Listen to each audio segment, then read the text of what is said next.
from a hotel room in Macon, Georgia. Ta-da! Welcome to Friday here at Soccer Down here. John here and you there, and thanks for hanging out this morning. We got stuff to talk about. Morning, Ricky. It is a Friday, and so that means that hour number 2 will be Weekend Whip Around. Patent pending, trademark coming, hopefully sooner rather than later.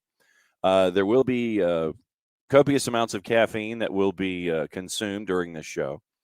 Yesterday, for those that may not have remembered, or if I forgot to tell you, since this is the time of year when the schedules kind of merge, and Bam will get into the FIFA rankings in a little bit.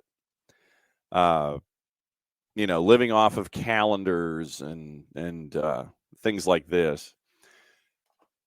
Yesterday was hopping into a car after the show and making sure, yeah, man, right here. And you can still pick these up. By the way, Nix, thank you for mentioning this. You can still pick this up, but you go to soccerdownhere.net. These are still available at the store. And by the way, this is trademarked with SDH. This is trademarked. So you'd be wearing a piece of trademarked stuff. Yes, Ricky, that's what we're going to be getting into. That'll be opening kickoff, and that'll probably take us to 9:30. But yesterday, hopped into a car, and as a part of the high school football version of me, went to Hartwell and did some stuff at Hart County and presented them with an award that'll be a part of our programming at Georgia Public during football season. Then hopped into a car and drove down here to Macon because later tonight, we're going to be at Perry High School doing the same kind of awards for the Houston County Perry match, 2 teams in their respective top 10s. Big crowd expected tonight in Perry, where it's supposed to be like 9,000 degrees. And so making sure that being indoors is where we're going to at least spend as much of our day as possible. Prim and Proper coming out later today, as well as the edits of this program. Hoping that we can catch up with our friends if they are not busy trying to catch a comet by the tail. Catch up with our friends at Beyond Goals at 9:30. Then hour number 2, as always, Weekend Whip Around. We got stuff to talk about there. So, all right. We're not going to really waste a whole lot of time. We'll get into Spain. And this will be opening kickoff. Brought to us by our friends at Kickoff Coffee, kickoffcoffeeco.com. That's your QR code for those of you who are watching on the SDH socials, on Facebook, on Twitch, and on the 280 character app. Once again, thanks to our friends at Kickoff Coffee and kickoffcoffeeco.com. Don't forget to use that QR code and use the code SoccerDownHere15. You get 15% off of your purchase. And thanks to everybody who has been picking up their coffee from our friends at Kickoff Coffee, because they in turn take 10%, reinvest it into the youth game and youth initiatives, thanks to our friends once again at Kickoff Coffee and kickoffcoffeeco.com. So we all thought, using common sense, and I guess that's our problem here, that the meeting of the Spain RFEF, their version of soccer's governing body, would lend itself to possibly, probably, perhaps, maybe, Luis Rubiales stepping down as the head of the Spanish FA. And we talked about all of the issues that happened in and around the World Cup, his response, his lack of a response, world outrage. And so we were thinking, okay, maybe Luis Rubiales would do the right thing, step down, and, we could all go on with our lives. Not so fast. Not so fast, my friend. I feel like I need a Ticonderoga number 2 pencil, but my pen is going to have to do. So they have the big meeting of the RFEF this morning. And he goes on a rant and says he's not going to step down. For those of you that have not had the chance to live in these quotes, here we go. So he refuses to step down. And once again, this is from our friends Guillermo Rai et al. Over at The Athletic. It's on the Telegraph. Pick your source. It's there. We're going to go with The Athletic with Guillermo Rai. Face calls to quit after kissing striker Jenny Hermoso on the lips, grabbing his crotch in celebration after the final whistle after Spain beat England. FIFA opened disciplinary proceedings yesterday on the 46-year-old who chaired an extraordinary, and this is their words, The Athletic, an extraordinary RFEF assembly on Friday. Quote, I'm not going to resign. I'm not going to resign. I'm not going to resign. I'm not going to resign. I'm not going to resign. So he said it 5 times in quick succession, 5 times, that he's not going to resign. So I guess he's not going to resign. Quote, and I'll tell you more, and this is translated for the article. I've received a lot of pressure as well. Not just you. Don't know who the you is, but nevertheless. A lot of comments have come to me. They've told me that the best thing would be to resign because if not, probably on Monday, it would occur to someone to kick me out of the forum. Find the formula. But we're in a country where the law rules, where there has to be a motive to take you out of some place. Sidebar, beat, 2, 3, 4. And I say, what is it I've done? A consensual peck is enough to get me out of here? Question mark. Rise article continues. One RFEF source speaking on condition of anonymity, as they did not have permission to comment publicly, had told The Athletic on Wednesday that Rubiales, while regretful, had no intention of stepping down. Rubiales also reiterated his commitment to Jorge Vilda. Addressing Vilda, who sat down in the audience at the RFEF meeting directly, Rubiales said, quote, I've activated the mechanisms so that Andreu Camps, the RFEF Secretary General, starts negotiations with you, which I invite you to stay with us for the next 4 years, earning €500,000 a year. You deserve it, Jorge. We've gone through a lot.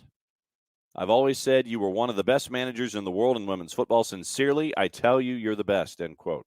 On the kiss, Hermoso had said, yeah, it happened, but I didn't like it.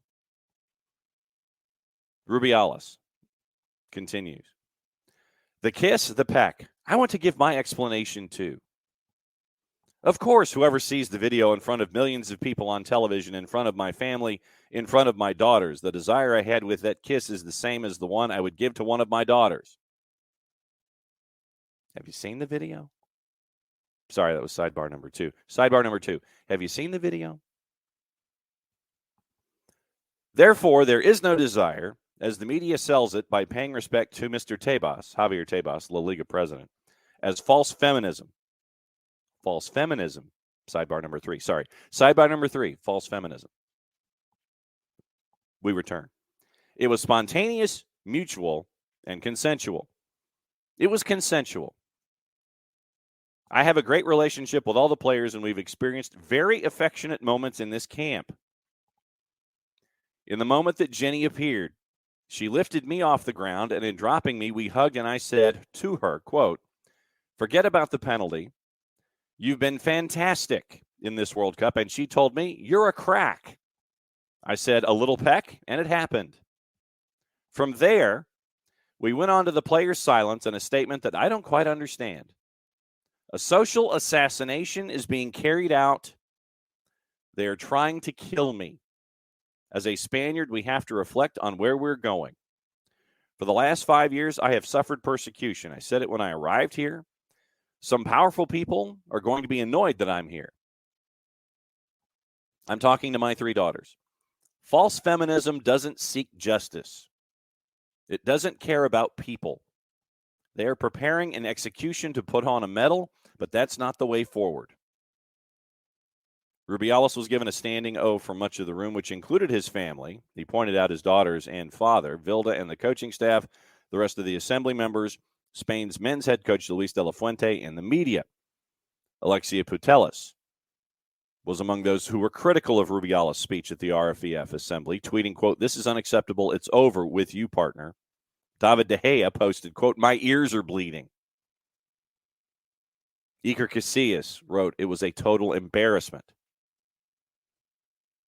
In a statement shortly after the assembly, Tebas posted this, quote, although the crude victimization trick has worked too many times, this time to continue trying it is simply ridiculous.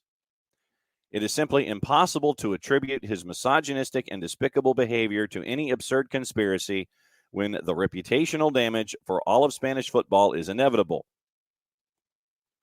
Rubiales did apologize for grabbing his crotch while celebrating Spain's win at the Stadium Australia in Sydney, adding, quote, "I want to say I'm sorry for an event which happened in the box. I'm going to explain it looking at Jorge Vilda. We've gone through a lot. They've wanted to do the same, rewind. This is what happens when you don't have enough caffeine. I'm going to explain it looking at Jorge Vilda. We've gone through a lot. They've wanted to do to you the same thing that they're now doing to me. They're trying to create a false discourse and turn it into reality." Rubiales, remember, apologized at the airport. And now FIFPro has come out with a statement. Quote, "After the extraordinary General Assembly of the Spanish Football Federation today, FIFPro again calls for immediate disciplinary action against the Federation President, Luis Rubiales, following his behavior at the FIFA Women's World Cup final. We welcome FIFA's decision to open an ethics case and steps taken at national level in Spain. Furthermore, we've written to UEFA, the organization of which Mr. Rubiales is a vice president, requesting that it starts disciplinary proceedings. Any lack of action by authorities in addressing this conduct of Mr. Rubiales would send an entirely unacceptable and damaging message to the football industry and wider society." Spain's High Council for Sports, we were struggling out of the A block this morning, had received complaints about Rubiales, and World Football's governing body intervened on Thursday. FIFA's disciplinary code, we talked about this a little bit yesterday, which it referenced in the statement confirming proceedings had opened, notes that measures may be taken against for anyone violating the basic rules of decent conduct or insulting a natural or legal person in any way, especially by using offensive gestures, signs, or language. The RFEF later released the statement to EFE, the Spanish news agency, quoted Hermoso saying she had no problem with it, mutual gesture. Hermoso, later speaking through the Spanish Women's Players Union and her agency on Thursday, said, quote, "My union, FootPro, in coordination with my agency, TMJ, are taking care of defending my interests and being the intermediaries on this subject. Rubiales has also been criticized by acting Prime Minister Pedro Sanchez and Culture and Sport Minister Miquel Iceta as the backlash continues." So there's your morning.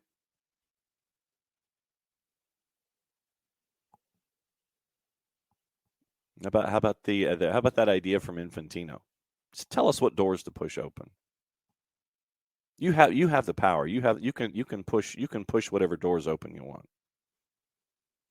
Yeah, Alexia Patella says it's unacceptable. Not a surprise. But then there was, let me see if I can find it. Where was it? Mikel Arteta was asked about it, and these are Cancela. Arteta on Rubiales in Spain's World Cup win, quote, "I'm extremely proud of what they've done. I don't have the details, so I can't comment, but it is sad that this is happening when people should be proud and celebrating." So that's notes from Mikel Arteta this morning as well. Yeah, that's where we are with Spain. And yeah, so Rubiales won't quit. And now it looks like there's going to be several agencies that are going to be involved in this process. This is going to be a fiery back and forth. And I've seen a lot of the comments in the Twitch pitch this morning. Nix is worried for Rubiales' daughters now. Also early morning here in the Twitch pitch. Yeah, Ricky says the whole Spanish Fed looks awful. Nix, yeah, Rubiales looks bad, but the applause was disgusting.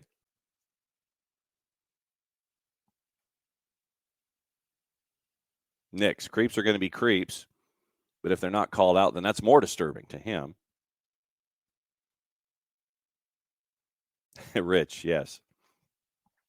I'm not leaving. The show goes on. Nothing to see here. Nothing to see here. Everything's fine. Nix, and yeah, it does suck that we have to talk about this instead of celebrating the victory. I think it's just as important once again to celebrate the victory, and at the same time, we can no longer sweep any of this stuff under any kind of proverbial rug. Can't do it. Cannot do it. Ricky doing early producer work this morning. Only 4 of the 20 La Liga clubs have said anything about this. Real Madrid and Barcelona, not among them. So you've got that this morning from La Liga. I mean, you would think that with the words from Javier Tebas, that, and with these clubs, and we talked about it in depth this week, about the growth of the game and how you have women's teams that invest, and all, we've talked about that this week with the Real Madrid and Barcelona women's teams, with what Javier Tebas said as a response to this meeting this morning, that you would have these kinds of comments. But I guess not. You want to fall in line with Javier Tebas? I guess not. So we will continue to see what happens here with this. But I thought that this was an important thing to discuss, and we can't let moments like this pass. The quotes themselves show you, then they continue to show you the individual. And when you are in a position of power and you feel that you are bulletproof, you will have more moments like this. Sadly, disappointingly, yeah, you will have moments like this. But I think it's just as important as a part of what we do here on a daily basis. Whether we talk about something domestically, whether we talk about something internationally, I have always thought that it's important to look at things journalistically. And yes, I will have my snide comments that I will throw into the side door here. Because when you have stories like this and the information comes out, you've got to talk about it. You can't just let stuff sit by. You just can't. And I think that it serves as a continued reminder for all of us about, while everything is going forward, it's great, there's still a lot that's got to be done. And it's still a long road ahead of us when it comes to getting things fixed and getting rid of the network that is in place right now. We have always here, and all of you who watch and all of you who listen, you know about our philosophy: rising tide lifts all boats. We've all got to have the same information, and we all want what's best for the game. Luis Rubiales is not that. So when you have a fire and brimstone speech like what Rubiales had this morning, where he says, I ain't quitting, everything's cool, we're just going to keep doing, we're going to keep doing what we've done. And, so we're cool. No, you're not. That's opening kickoff. Brought to us by our friends at Kickoff Coffee, kickoffcoffeeco.com. Once again, there's your QR code for those of you who are watching in a visual medium, whether it is on Twitch, whether it is on our Facebook page, or whether it is on the Twitters. Thanks for hanging out with us. However you are doing so, now that we have expanded our video sense, and I've actually clicked more than just one button in the morning, and we can kind of sit there and see where we can be. And like I said, thanks to everybody who spreads the word about all of us and all of the places we are and all the places that we are going to be. Kickoff Coffee, kickoffcoffeeco.com. Don't forget to use the code SoccerDownHere15. You get 15% off of your purchase. They, in turn, take 10% reinvested into youth games and youth initiatives. Very, very cool stuff from our friends at Kickoff Coffee and kickoffcoffeeco.com. Speaking of places where we are going to be, don't forget, tomorrow, 1 o'clock. There's no tailgating. There's no tailgating because of the heat tomorrow. Tailgating because of the heat. So what you can do, in addition to hang out with your friends, is come and see us at Reverb at Hard Rock. And that's at 1 o'clock. So from 1 o'clock to 2 o'clock, you can get your day started, and then you can find shade and celebrate however you wish between 2 and wandering into the stadium whenever you can wander into the stadium.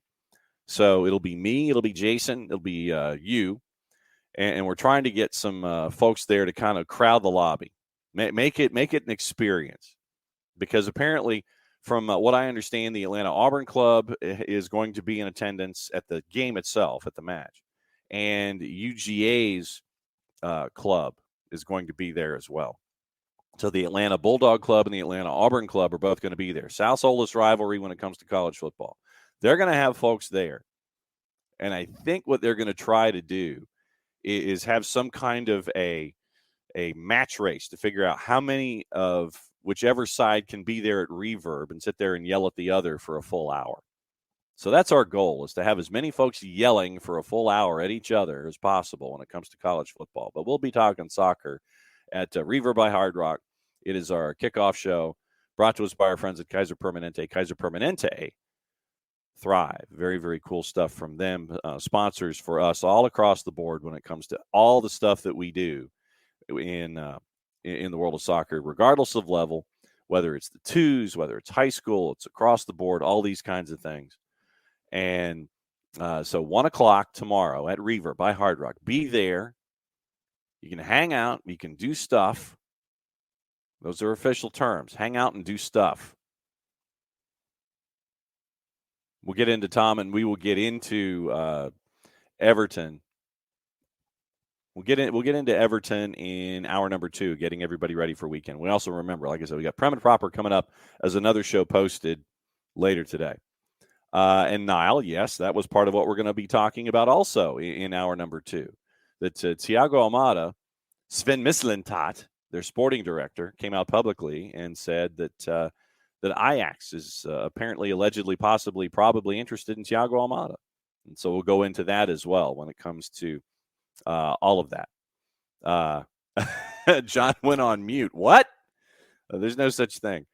So we've got all of that. That's sorry, just shortened. Thank you, Tom. Thank you for the proper terminology. Yes, on the fence about going tomorrow at 1. Yes, Rich, it is a small lobby. It is a small lobby, but we want as many folks there as possible. We want to create as much fun as possible. So tailgate shortened. There isn't a march, is there, Tom? So once again, get my terminology correct, because it's going to be like 9,000 degrees tomorrow. So tailgate shortened tomorrow. Thank you, Tom. And, once again, you can start your day 1 o'clock with us at Reverb by Hard Rock, 4 to 6. Meet at the bridge at 6:30, 6:40. No march. Okay, so here's your tailgate. Here's your plans for the day. 1 to 2, you get to hang out at us with Reverb at Hard Rock. Tailgates from 4 to 6. You meet at the bridge at 6:40 for the procession to go into the building for the 7:39 start, I believe. And we'll get into all of that stuff. But once again, so 1 to 2 is us. 4 to 6 is your tailgate. 6:40, you meet at the bridge. So that's your plans for the day. And go and find other friends and tailgate, and make sure that you're sunscreened appropriately. Make sure that the liquid is there, that everybody is properly hydrated. Look out for those around you too, since it's going to be like 9 gazillion degrees. And so all of that stuff. 1 to 2, it's us at Reverb. 4 to 6 is your shortened tailgate. 6:40 is when you meet at the bridge. Proper hydration. Rich is going to Union away at DC. 3 hours on a hot bus. Man, brave soul. Brave soul, brave soul, brave soul. Definitely a brave soul being in a bus like that. Yes, plenty of water, proper hydration. That's what we're staring at here when it comes to everything that you're looking at when it comes to a very, very long and fruitful Saturday. Big match against Nashville. We'll get it, like I said, hour number 2, we'll get into Weekend Whip Around, get into your previews. We'll get into the Thiago Almada news here at some point. Okay, this is an interesting piece of news. Yeah, beer has more flavor. It depends on which beer you drink. Rich. You ought to know that by now. Depends on the beer that you drink as to how much flavor it has. So, interesting piece of news here out of the NWSL. Let me get into this quickly, but I've got to hit the right hit the right notes here in the hotel.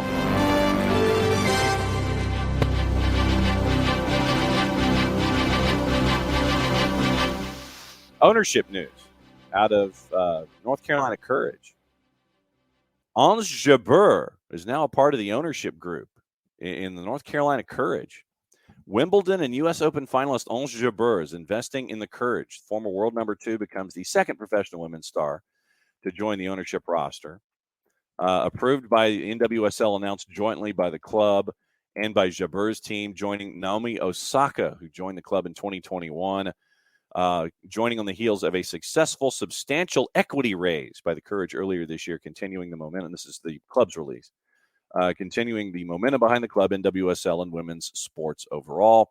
Capital used to enhance the day-to-day experience of players, staff, and fans alike, also going towards long-term projects to grow the club brand. Jabeur's reach will also help grow awareness and fandom of the Courage, both domestically and abroad. Reached the number 2 ranking in 2022. Highest ranked and most accomplished African and Arab player in WTA and ATP history. One of the most popular players in tennis, affectionately known by her nickname, the Minister of Happiness. Quoting Jabeur, soccer and female empowerment are my main passions outside of tennis. When Naomi took an equity stake, I asked her if she'd give me a starting position as a striker, but she said no. So I did the next best thing, become an owner.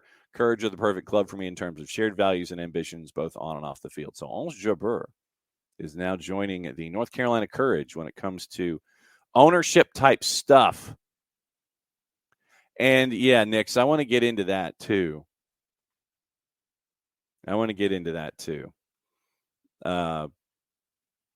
San Diego Loyal yesterday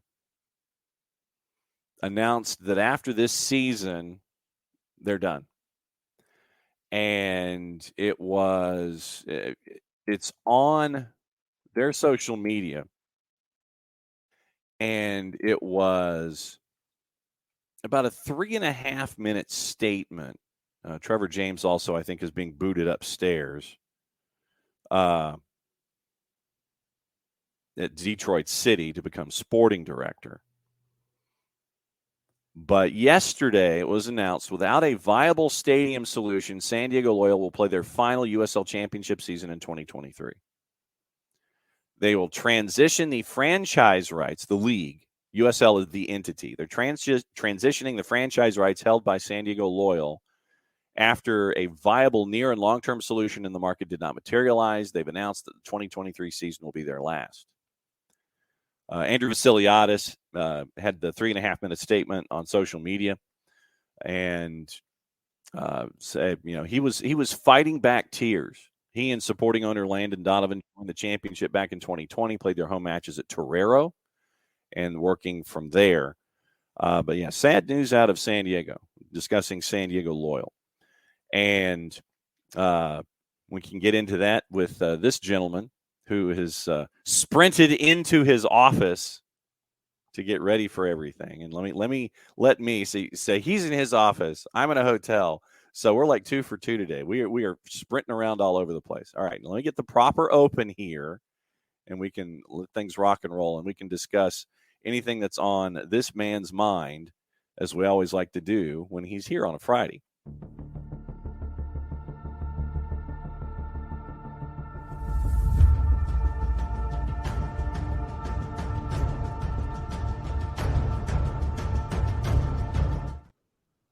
And I know Cap, as an owner, and thank you for crashing in, because I know that you and Greg are like busier than me. You're like the busiest dudes on the planet. Awesome. I wanted to, since we mentioned San Diego Loyal, as an owner, I know that you, as someone who is a caretaker for this sport and going into this league, seeing what happened out of San Diego yesterday, disappointing on a bunch of different fronts, the personal, the soccer, and the business for you. Yeah, definitely. Yeah, it's a shame because, I think they had a pretty good thing going there with San Diego. A good team, seemed like pretty good ownership, obviously Landon being involved. Yeah, it's disappointing and sad, for the USL Championship for sure. Honestly, it kind of expected, from my perspective, at least. It's really difficult for one city to have multiple soccer teams, especially with this MLS team coming in and being new. Yeah, sad reality, unfortunately. What would be, and I guess this is turning into a two-part question, what's the biggest thing that you've learned in birthing a franchise, knowing all of the pitfalls and all of the things that you have to do to dance to make sure that everything is there? I guess what's been the biggest learning experience in all of this for you, getting something off the ground? Yeah, I think there's two things. One is how much red tape there is. It's just unbelievable how much support you need politically within the area that you're trying to build a team, and just how difficult it is to do anything and everything. And the second thing, and it kind of goes along with it, is how many people want you to fail or are hoping that you fail. It seems like every little thing, it's like, oh, see, I told you the soccer team would fail, and oh, they're just out here stealing money, and oh, this and that. And it's like, people, we're trying to do something good for the community. It's not, it's just for the betterment of everyone. And, it's just, that's been a little eye opening. But the red tape is just the biggest one, where it's just like, there's just so many different aspects that go into it. And we're building a stadium, which is, probably adds to it. If we weren't building a stadium, it'd probably be a little bit easier of a process. But just going about it, and, permits and this and financing, and, there's just so much. And it sounds like, and I know that it is, but hearing you venture all of this stuff out, it sounds mentally exhausting because you want to do something great for the sport. But even just hearing you in that last, minute and a half, it sounds like it's an exhausting process because you're fighting all of the naysayers, which I would hope that there would be not a lot of them, considering what you want to try to do in a community when you're bringing an expansion team in. But it sounds exhausting at times. Yeah, for sure it is. But like with all good things, right? It's like you have to go through the grind, and we've gone through the grind the past year and a half or so, and there's been members within the organization that have grinded a lot more than I have. Right, I've been more focused on the sporting side of things and less on this other side of things, where really they've been having to grind a lot. And the naysayers are always louder than the support. And that's unfortunate, but I think that there's reasons why people are pessimistic about it. There's I don't know if you know about the Kurt Schilling fiasco in Rhode Island. Oh yeah. His business. So people are, and even though that was a long time ago, people are still, and I mean, the state's still paying today for it. So people are apprehensive for sure about sports teams, and the Paw Sox leaving, that hurt the state. And so it's similar to like love, right? You dive in, or you don't, so that you never have to get hurt. Or potentially get hurt. So, but we're in there for the long run, not to hurt anybody. That's for sure. So Bam, who watches us, let's see, 12. So it would be 11:40 in the evening. Bam, this is Bam's programming in Australia before he goes to bed. Wow. Bam, and he runs the LAFC podcast in Australia from their fan perspective. So he got hooked into us at an early time. So then Bam asks you, do you ever think, why am I doing this, and want to throw in the towel?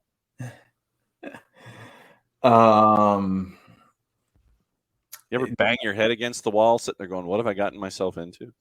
definitely. Well, there was a time where it was like it was close.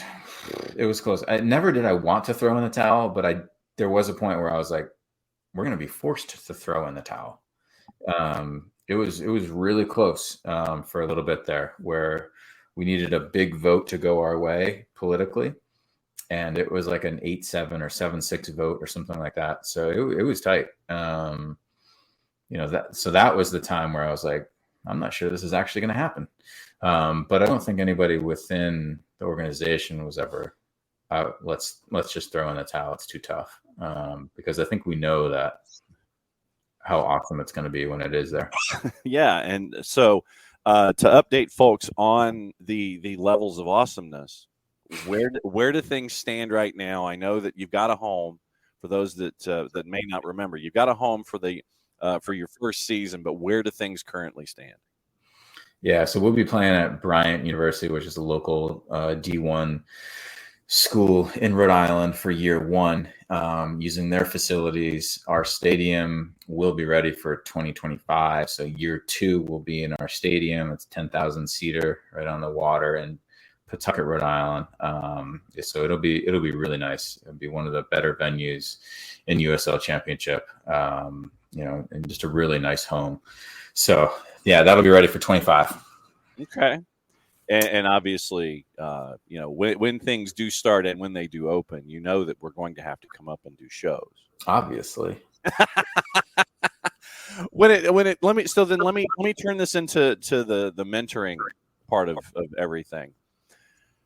Do you and Greg and Beyond Goals, and knowing how competitive you guys are as athletes and as businessmen, and as folks that want to help those next generations, do you ever get frustrated at your growth curve? Because I know what you want your growth curve to be. I know what you and Greg want it to be. You guys want to take off, and you want to make sure that you're helping 11 gazillion athletes and doing amazing work.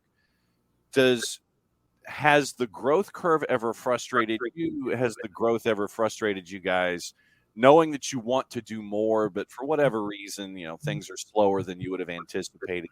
You had those kinds of growing pains at Beyond Goals as well? Yes. Because I think that we had ideas to partner with different clubs, and very varied and vague with the word partner, but get in with clubs and provide our services with them.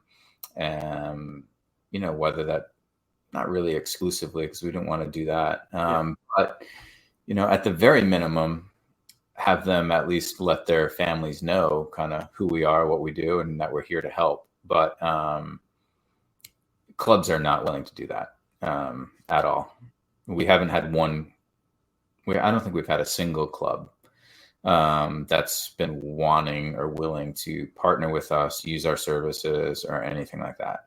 And by club, I mean youth club. So we work with the United Academy. We work with some universities, and we've spoken with some high schools and things like that. But as far as like one of these big pay for play clubs, not one. Why do you think that is? I think it's and I don't know for sure, but it's because twofold. One, they don't want to tell their families that they don't already provide these services themselves. Right. And two, I don't think that they want their families to spend any money on development or within the soccer realm that's not within their club. Maybe. I don't know. That's just my theories, because and a lot of them, it's what's in it for me. And I know that when you don't get to grow at the speed that you want to grow, it's disappointing, because you want to get to you want to get to every possible mountaintop you can, you and Greg, and sit there and go out with the megaphone or the flugelhorn or whatever they do at the top of mountains. And you want to sit there and say, hey, look, we're here for the betterment of the game. We want to help. We want to help all of you.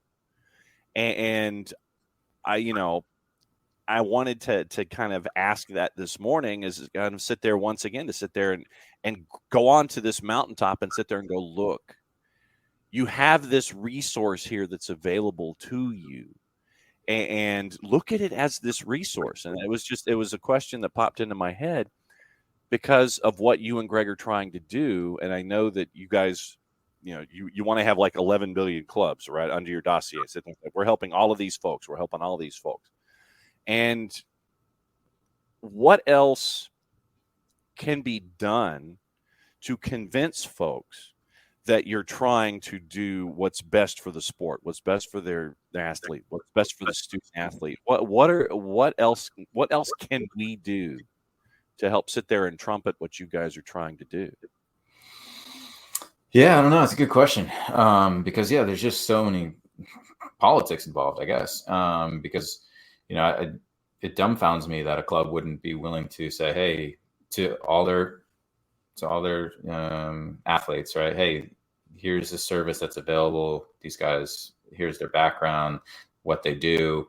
And they could sponsor some of their players, right? They've got, they're making a lot of money off these families, right? They could absolutely sponsor some of their players, and then some of their players would want to work with us on the side anyways. And if we had a relationship with a club, we'd be willing to sponsor some players as well and do it for free. But for some reason, that hasn't worked out. And so I don't know, it's not our focus anymore, right? Because we've been down that road a few times before. Yeah. Use an understatement. And, it's like, fool me once. Right. Thing. So just focus is elsewhere now. So how far reaching is your focus? How far geographically have you been able to help folks? Because doing things virtually these days, like we are now here with this, you and I can catch up. You're in Ohio, you could be in Rhode Island, you could be wherever, and we're doing a segment. Yeah. How far reaching have you guys been able to go here with Beyond Goals to help folks out? Well, I'd say that still 80% of our business is Atlanta based or in and around. Yeah. But I literally got off a mentoring call right before this, and the young man was located in New York. We worked with a college up here this week, meaning Ohio. So I know Greg's mentored somebody from Salt Lake's Academy. So kind of here and there, but definitely focused in the Atlanta area, but open elsewhere. How three-dimensional is it for folks who just might know Beyond Goals for Beyond Goals? Just, name, Parky, Greg, I know it exists. How wide-ranging are these mentoring sessions? What do you guys do? Do you look at video? Do you do books? Do you write, critiques? What are we looking at here in this three-dimensional sense for when you are mentoring a young student athlete? What are we talking about here across the board when it comes to mentoring? Yeah, wide range. So like the call I just got off is a young man who's beginning his outreach to colleges, right? That's his pathway. He wants to go to school. And how big of a net does he cast? When does he reach out? When he reaches out, who does he email? Who does he call? What does he include in the email? Best practices that way. So all about the recruitment process. So that's on the older end of the mentoring stuff. But then we've got, youth kids that are preparing for tryouts or just dealing with confidence or just want to get better. There's nothing particularly wrong or anything going on, but they know that the mental part of the game is important and they want to work on some things confidence wise and overcoming obstacles and having that base. So we work on it with that. Same thing with like high school teams or the college that we worked with, right? It's like starting a new season, how you bring the team together and individual goals mesh with team goals and outlook for the season and how to deal with some of potential adversity that may come down the pipeline. So yeah, it's a wide variety. When it comes to the balancing act of individual goals and team goals, I know that that's a Venn diagram that is really tough at times to sit there and navigate for student athletes and for mentors to try to have folks understand the full Venn diagram of that whole thing. What's it like to try to navigate that balance? Yeah, it's a challenge sometimes. I think that, but it's important to understand how does it fit together, right? And what takes precedent? Because I think that, Greg has always said that his biggest contract of his career came after the team did really well.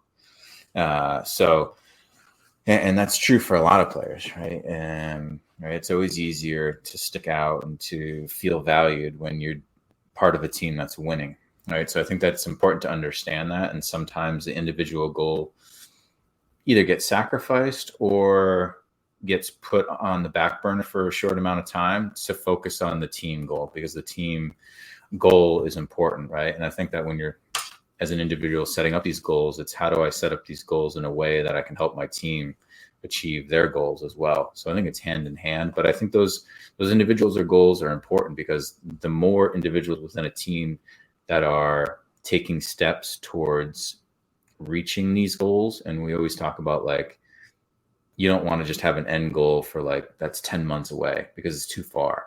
You need that constant motivation. So it's like, what are these steps to reach that end goal? You need to have these smaller benchmarks. Okay, I did that. Okay, I did that. Okay, I did that. And like, if you do all those, I'm going to reach that end goal. So I think what teams with players that have those things are going to be successful. If individuals are reaching their individual goals, strikers are scoring their goals, and wingers are getting their assists, and defenders are doing their thing, and goalies are getting their shutouts, right? I mean, it's going to help the team win as well. Are the goals daily? Is it more of affirmational check marks, or is it more having to do with activity-based check marks? Or can you break it down to almost a day-by-day thing, or do you have to sit there and look at it almost from the activity and go, okay, you're at practice, set a goal, another goal tomorrow? How does that play through all of this? Yeah, I wouldn't think those benchmarks are daily. I think that's more part of the process, right? What's the process of getting towards these benchmarks? And that's the daily activity or daily grind, or however you want to call it. But no, I think that the shorter goals for me are a couple weeks or a month, probably not a month, actually. I'd keep it shorter than that. So that you're constantly getting that feeling of accomplishment, right? Of like, yeah, I'm on my way. I did it. Check mark, right? It feels good to check things off the list, to accomplish little things, right? It keeps you motivated. So yeah, I would say week, 2 weeks, anywhere in there, that you can constantly be holding yourself accountable as well. Michael Parkhurst, our friends at Beyond Goals Mentoring, at MF Parkhurst on the 280 character app, at BG Mentoring on the 280 character app, because I have no earthly idea what to call it anymore. I just know it's 280 characters, and then I'm sending out all these other kinds of things. When it came to you and setting goals as either as a student athlete or a professional athlete, did you do the weekly or the bi-weekly, monthly kind of a thing? What was your process kind of feeling out your own affirmations and progress? What was that like for you as an athlete? Yeah. One thing I didn't do that I encourage our athletes to do now that I wish I had done during my career was actually write them down. I always thought about stuff and was like, hey, I want to do this or hope to do this type stuff, but I definitely think that you're more apt to hold yourself accountable and actually go after those things if you write it down and put it out there. So for me, it was more, sections of a season. So it would be like, first month of the season, first quarter of the season type thing of, hey, I want to be able to play in this amount of games, or, hope to get this amount of shutouts, or, help to have this many points as a team type stuff, right? So it was kind of like chunks of a season to kind of get you through. Do you do that today as a mentor? Do you write stuff down, whether it's, right there at the computer? Do you do Word docs to try to do that same kind of a thing as a mentor now? Yeah, I've got goals now. Obviously different than sporting goals. But yeah, I do have goals that some of them I've accomplished and some of them I haven't. But they're there to work towards and to improve. Reading is one of them, right? And making sure that I'm constantly reading so that I can increase my knowledge and continue to learn and help provide the best services. So that's an ongoing one. What's it like for you to cross something off of a list as a mentor? I know that as an athlete is probably one thing, but is it much different now as a mentor when you get to cross something off of a list that comes to an accomplishment? Yeah, because I mean, the same thing, actually. I think it's still that sense of accomplishment of like, hey, I made it, I put it out there to want to do this and I did it. And that makes you feel good. And that makes you want to continue to do it and do the next thing. And, you get that snowball effect in a positive way. And that's what you're looking for sure in those things. All right. So now that you and Greg are conquering the planet, that it is world domination, that it is happening here. You mentioned the college program that you're looking after right now. You've got Atlanta United, and I know that for those that need to follow at BG Mentoring on the 280 character app, there get to be some familiar names that you'll sit there and you'll get like I saw Matthew Brick with a testimonial a little while ago, and so folks that follow the twos and follow Atlanta United know about Matthew and his path and what we've seen from him and all of those kinds of things. So what is going on right now? You mentioned Atlanta United. You mentioned colleges. What's going on now with the college season getting ready and kicking off and all these kinds of stuff? How busy are you, Michael Parkhurst? Pretty busy. Pretty busy. Not only, obviously beyond goals mentoring, I'll do some scouting for Rhode Island, see some games over here in Ohio.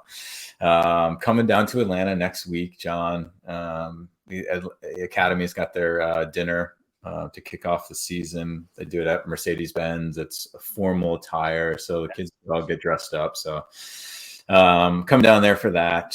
So excited to do that. But quite busy. And kids have started school and they've got their own programs and stuff. So, daddy daycare is part of that as well. Yeah, as our breakfast balls, I would hope. You in golf, sir. Yeah, I played a rare Sunday afternoon round last weekend, and I rarely play weekend golf just because there's responsibilities to be had. But gosh, it was nice. It was lovely. I will say, John, that I played really well, but I hit the house off the tee on one hole, and that's assumed risk. I'm sorry. That's actually. Yeah, that's a point of contention. It's like thankfully, I hit the gutter, and literally 2 feet below the gutter was a massive window. Okay. This is their back of the house. Massive. Okay. So I got an 8 on that par 4 because my head was just gone. It's no worse than a triple. See, that's the thing. No worse than a triple on a scorecard. You know that. I actually put myself down for an 8, and I still had an 89, which I was happy with. So it was pretty good. But yeah, so who pays for that if I did break the window? I think I pay for it, but they should have insurance for that. I don't know. Yeah, well, the way that I've always thought assumed risk worked, if you're going to build a house by the first tee, then you get the plexiglass windows and make sure that stuff doesn't break. Yes, you do the neighborly thing if you break something, but it should fall under assumed risk. At least that's what I was always told. The course is not responsible for anything that happens. If you're going to build a house right next to a tee box, then that should be on you with what happens, since you wanted to see Michael Parkhurst tee off on the first hole. Thankfully, they weren't out there watching because I didn't want to hurt anybody. you can just sit there and dodge and you yell 4 once again. That's on them to sit there and go, it's like, okay.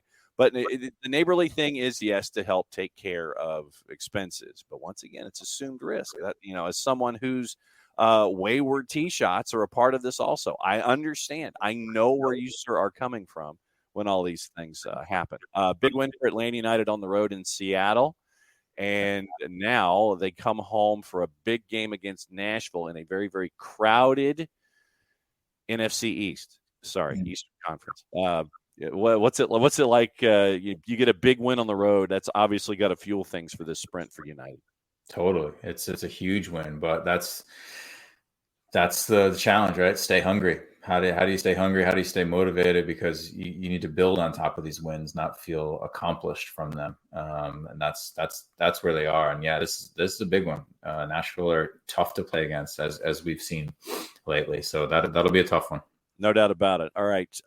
Go spend time with family and do things that owners and mentors do. Once again, at MF Parkhurst, at BG Mentoring on the Twitters. Cap, as always, it's great to catch up with you and Greg here in this Friday 9:30 slot so we can talk about mentoring, talk about soccer, and everything at Beyond Goals. Thanks for hanging out with us, my friend.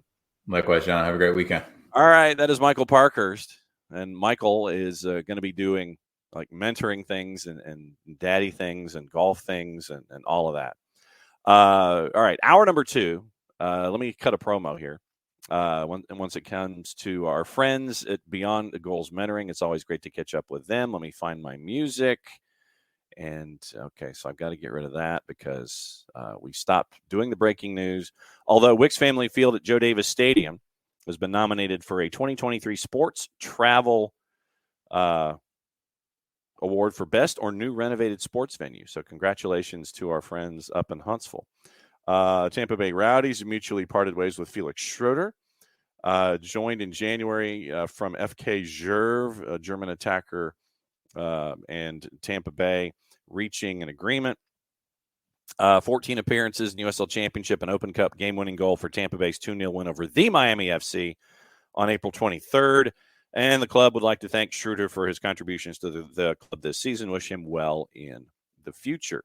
Time to take the music. And what do we usually say? 15? Since we're on the road, I'll maybe make it a little lower. And we'll talk about our friends at Eliminize. Eliminize Service, proud sponsors of everything SDH. For odor-free, clean, fresh air, one place you need to go, and it is Eliminize Service, turnkey process, which makes it easy to work with realtors and property managers. And they do things in a very, very green way. We like doing it safe, environmental ways. We like that with our friends at Eliminize Service. And for our friends at Eliminize, the way that they do things, it is a proven scientific formula to help you out.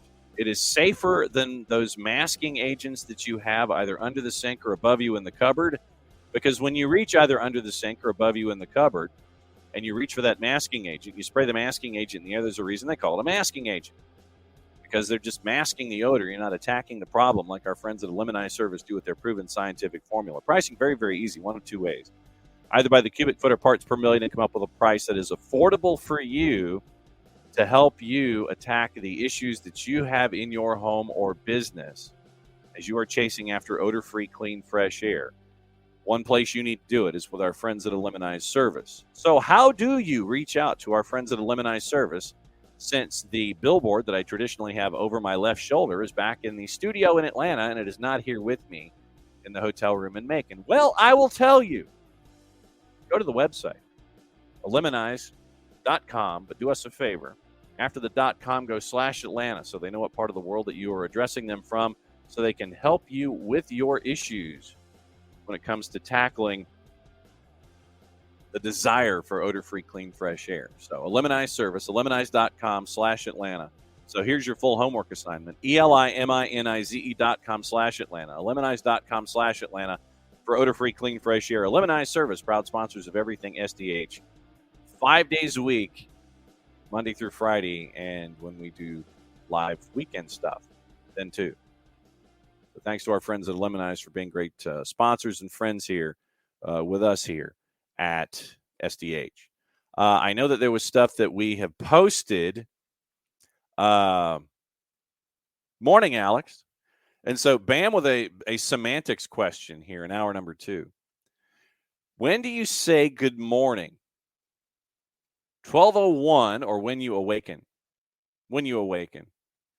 If you were saying good morning, unless it's a bit of a work, then because you're so ungodly tired at like 12 or 1 or 2 or 3 o'clock in the morning, and you sit there and you're just staring at somebody, good morning, you're bleary-eyed, that kind of stuff. But traditionally, you're looking at when you wake up, basically, that's when you say good morning. When I wake up in the morning and trade pleasantries with the boss, that's when I say good morning. Unless I'm like really just punchy and it's like 4 o'clock in the morning and you sit there and, good morning. And it's kind of a joke that you would have been up for whatever reason until 4 o'clock in the morning. So, yes, traditionally, when you wake up. And I know that Alex and Bam are having a conversation as well. So, very, very cool there. Jurgen Klopp has given an emphatic response to the Mo Salah exit rumors. Apparently, Al Ittihad is wanting Mo Salah, and they're going to pay like half of his wage to him up front. He'd be making more than some of the other big names that have currently made their way across to play in a league that I'm still not watching and have zero desire to watch. TalkSport understands that Al Ittihad made an offer to sign Salah, set to become the Saudi Pro League's highest paid player should a move come off. However, as far as Liverpool are concerned, the deal is a non-starter. Jurgen Klopp says, it's difficult to talk about media stories as there's nothing to talk about from our point of view. Mo Salah is a Liverpool player. There's nothing there. If there was something, the answer would be no, he's not for sale. My life philosophy is I think about a problem when I have it. At the moment, there's nothing. I said already, if there's something, the answer would be no. Ask if Salah is fully committed to the club. Klopp said 100%. Klopp continued to talk about the challenges the Saudi Pro League posed to clubs like them, saying, quote, it's not cool for us. That's clear. If we want a player from Wigan, say, we go there and we pay the price. Same in the Bundesliga, etc. Now there's a next level, and it's not great, but this is part of the business. Not sure you can change that. Salah's got 2 years left on his current deal after having signed a 3-year extension last year. 187 goals and 307 appearances, 80 assists for his teammates. So Jurgen Klopp says that Mo Salah is not for sale. Mike Dean has admitted a VAR error as well. So we'll see if we can actually have our friends sit there and at the Associated Press. Mike Dean was a video assistant referee for Chelsea and Tottenham. Said he failed to correct a mistake while on video review duty for a match last season to spare the on-field official any more grief. Chelsea and Tottenham back in August of 22. Christian Romero pulls Cucurella by the hair. Remember when Troy Polamalu got pulled by the hair and all the stuff under the helmet, and you had this big chunk? Christian Romero appeared to pull Cucurella to the ground by his hair. Dean decided not to tell on-field referee Anthony Taylor to review the incident. From a corner that followed, Harry Kane scores for Spurs, 6 minutes of stoppage time. Game finished at 2-2. He was on the Upfront podcast. Dean said he should have told Taylor to review the incident. Quote, I said to Anthony afterwards, I just didn't want to send you to the screen after what's gone on in the game. I didn't want to send him up because he's a mate as well as a referee. And I think he didn't want to send him up because he didn't want any more grief than he already had. Working video review is something he ended up dreading. That was a major, major error. I was so disappointed. But if they don't score from the corner, it's not as big an issue. But I knew full well then I'd be stood down the week after. I asked to take a bit of time off because it just wasn't for me. I used to get in the car on a Friday night, drive to London, dreading Saturday. I was thinking, I hope nothing happens. I used to be petrified sitting in the review chair. PGMOL, Professional Game Match Officials Limited, which is a British version of Pro, has not commented on Dean's remarks. He said in a column for the 4-letter paper, after that match, he did not send Taylor to the screen because he did not believe what Romero did constituted violent conduct. He did not officiate again after February 11th because of his performance levels. So there's that. Also at TalkSport, Ivan Toney's changed agents. Fueling a speculation of a move in 24 by joining a new agency. Remember, he's still on ban until January.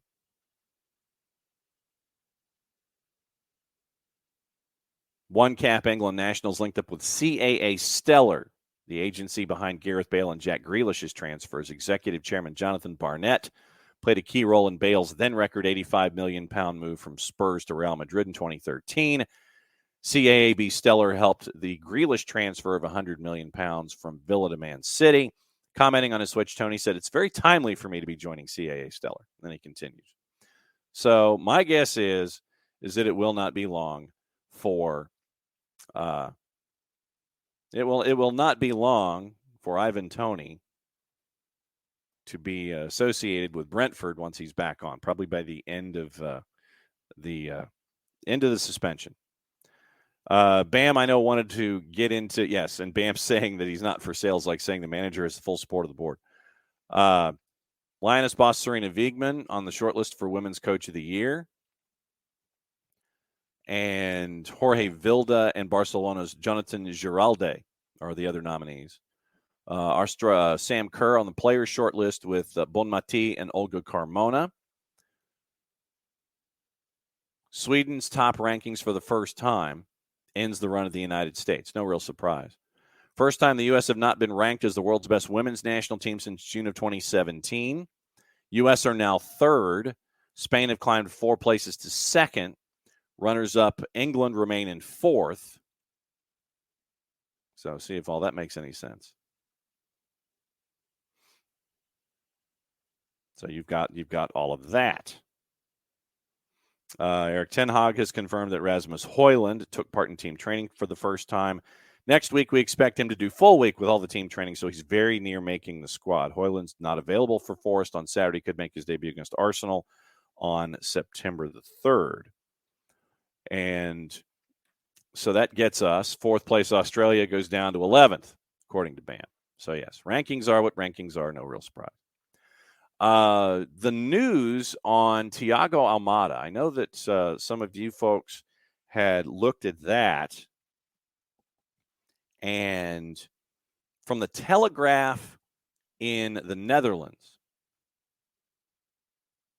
here's your headline. And once again, and this is from De Telegraaf. And so this is translated headline. Sven Mislintat wants to stunt with the arrival of Thiago Almada. This is from Mike Verwij, and this is 3 hours ago. So early morning our time. Sven Mislintat wants to stunt with the arrival of Thiago Almada. So Sven be stunting. Quoting from Verwij's article in De Telegraph. Ajax is aiming high in the search for an attacking midfielder. Director of Football Affairs Sven Mislintat wants to stunt with the arrival of Thiago Ezequiel Almada, who's in the interest of several top clubs in Europe. Sources around the player report, who would have indicated he'd like to go to Ajax. The Argentinian talent, who received 6 minutes of playing time against Poland at the World Cup, can therefore officially call himself a world champion. Already had the chance to go to Europe as a player of Vélez Sarsfield, but in February of 22, he chose to play football in America because of his private situation. And at Atlanta United, he is the Major League Soccer sensation this season, 8 goals, 10 assists in 22 games. Which reminds me, fix your fantasy teams. I've got to fix mine. Because I didn't fix mine. I started Lucas Zelarayan and lost by 3 points. Although the market value of the and this is the paragraph that, kind of sends up an eyebrow. Although the market value of the 4-time Argentinian international is now estimated at around 25 million euro. We've heard, 30, 35 million US. Mislintat can pick him up cheaper in America. That's not true.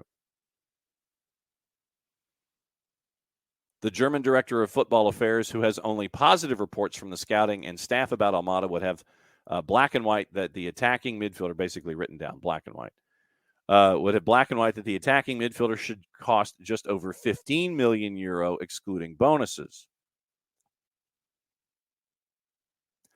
I would say 15 million euro if you're talking about keeping half of the pass. 15 million euro, half the pass. That is what I would be thinking. Article continues from Verwij. Although there's great support within Ajax for the arrival of the midfielder born in Buenos Aires, the transfer is not yet a foregone conclusion. There are several hijackers on the coast. So Sven Mislintat wants to stunt, and there are hijackers on the coast. And the Amsterdam Supervisory Board can also be a spoil sport. Previously, Chairman Pierre Eringa and his fellow commissioners, albeit not for financial but moral reasons, put a stop to the arrival of the player from the Russian Krasnodar, Edward Spertsian. And I would imagine that has to do with probably the invasion of Ukraine. Mislintat and trainer Maurice Stein are hopeful that financial director Susan Linderink and the supervisory board will agree to Almada's incoming transfer once Mohamed Kudus has been sold for an amount of around 45 million euro. So that's what you're staring at. What they want to do, Bam says 15 million plus a 30% sell on and plus the player worth 5 million back. That's what Bam is looking for. But so what Verwai is proposing here is once the Kudus deal is complete, take that money and flip it toward possibly stunting and bringing in Thiago Almada to Ajax, which once again means that Atlanta United fans would have yet another league to pay attention to if this was to come to pass. But once again, De Telegraaf, this is, like I said, Dutch newspaper. Let's do a quick Mike Verwij look on the 280 character app.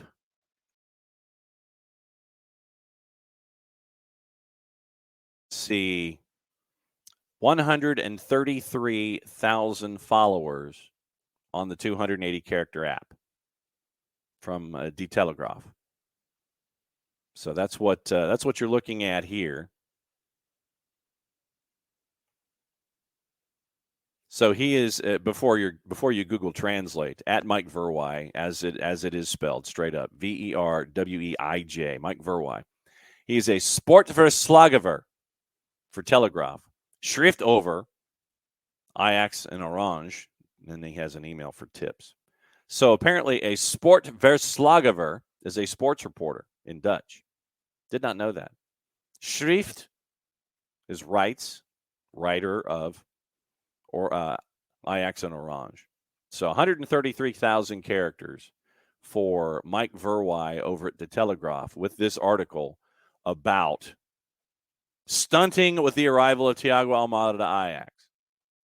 So we're looking at that. Yeah, so we're stunting. We're stunting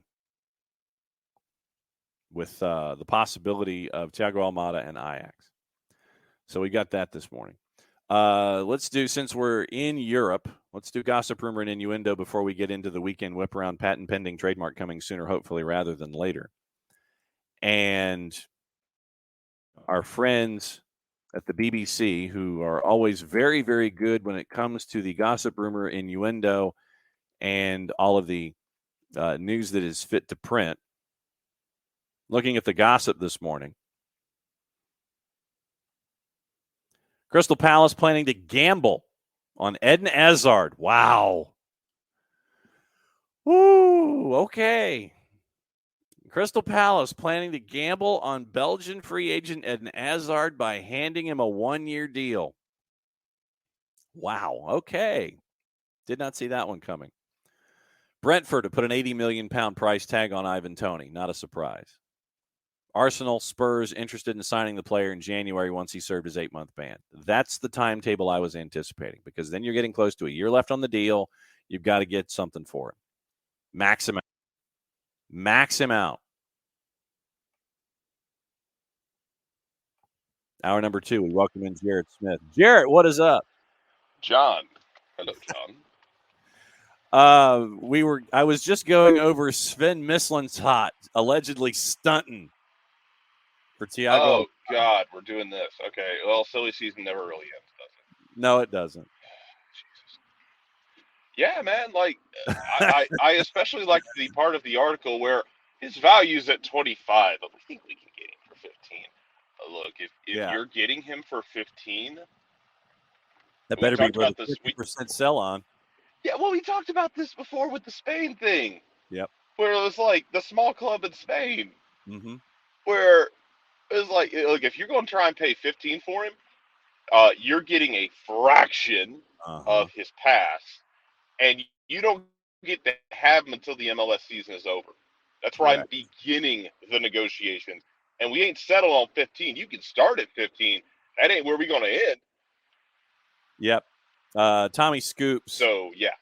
Yeah, Tommy Scoops has come in behind this article from our buddy Mike Verwy. And according to Tom Bogert, sources, Ajax emerges as a suitor. Sources, it's commonly referred to as Mike Verwy, writer at The Telegraph. Ajax emerges as suitor. Reports suggesting a fee around 15 million euros, severely wide of the market. Atlanta likely to require a fee of 29 million. No official bid yet, and he would be the Mohamed Kudus replacement. So, yes, Tommy Scoops. Yeah, Sources, Mike Verwy. Aye. Goodness gracious. Yeah, 29 million. Cool. Here's the pass. Have a great life. Yeah. Have a good job. Good job, kid. Proud of everything you did here. You are an amazing talent. I wish you nothing but the best.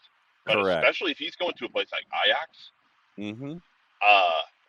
I feel much more comfortable with the idea of, like, hey, I'll take a little bit less and get like 50% of a future sell on. If he's going to a club like Ajax, a club that sells to bigger clubs in Europe frequently, I feel more comfortable with that. And to address, because people asking me about this in my mentions when the last one broke about, like, what if they don't sell him and you miss out on anything? Do you know the consequences of paying 9 figures for a player and then letting him walk? Because they're not great. Clubs generally won't do that. They will at the very least want to get their money back and sell short and try and get what they can. They're not gonna. It wouldn't be a thing.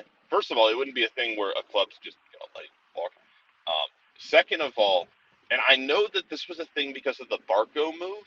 Yeah. But just because the Barco move had a timestamp and like time could run down on the sell on fee doesn't mean every contract does. Mm-hmm.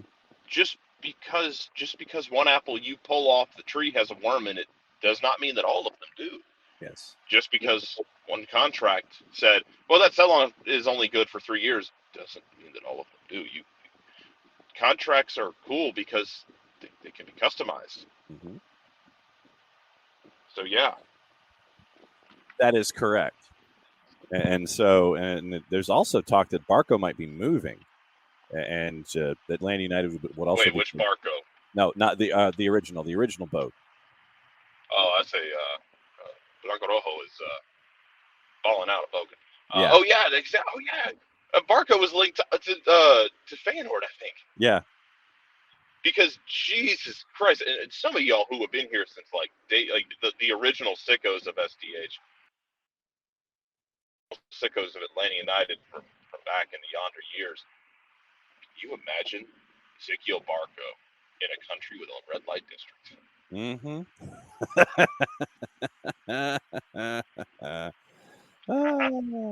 Oh yeah. So go the hell off, y'all.